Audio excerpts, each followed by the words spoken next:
Ey tağutun neferi mermin gelsin göğsüme, biz ölüme and içtik senin gözü dağın kime.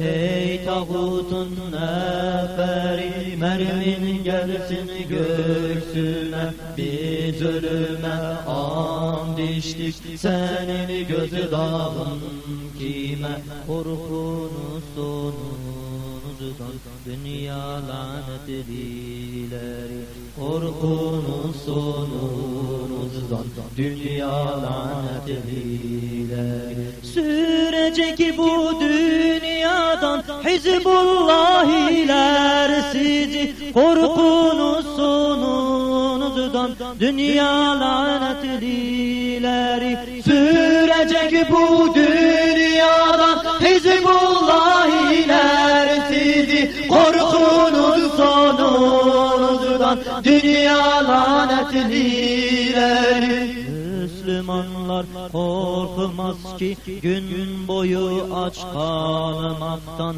Hüseyinler utanır Suudiye yalvarmaktan. Müslümanlar korkmaz ki gün boyu aç kalmaktan, Hüseyinler utanır Suudiye yalvarmaktan. Korkunuz sonunuzdan dünya lanetlileri, korkunuz sonunuzdan dünya lanetlileri.